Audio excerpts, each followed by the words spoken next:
দেখো বন্ধুরা, এখানে দিদি পড়াশোনা করছে আর এই পাশে বুনু বসে আছে। কারণ কি, যেহেতু আমি পড়তে বসিয়েছি আর উনি জেগে আছে, তাই জন্য ওনাকে আমি সামনে বসিয়ে নিয়েছি, আমার সামনে। আর এই পাশে বড় মেয়েকে বসিয়েছি পড়াশোনা করাতে। দেখো কীভাবে দিদির খাতার টানার চেষ্টা করে। দেখো দিদিকে আবার কিছু ডাকার চেষ্টা করছে মনে হয়। আর দিদি আছে, বুনু সামনে বসে থাকে। দিদির পড়ার 12টা বাজে, আর বুনু ঠিক দিদির পড়ার সময় উঠে বসে থাকে, দেখেছো?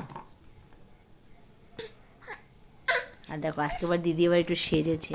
আজকে দিদি একটু সাজুগুজু করেছে বলে দিদির মনটা ভালো হয়েছে। দেখো ক্লিপ লাগিয়েছে, চোখে কাজল পরেছে, আবার সোয়েটারটাও ফ্যান্সি লাগছে। আর সোয়েটারটাও ওনার এই ছোটোবেলার সোয়েটারটা এত পছন্দ, মানে এটা ছোট হয়ে গেছে সাইজটা একটু, কিন্তু তাও এটা আমার মেয়ে ছাড়তেছে না, এত প্রিয় এটা ওর দিদুন দিয়েছিল ওকে।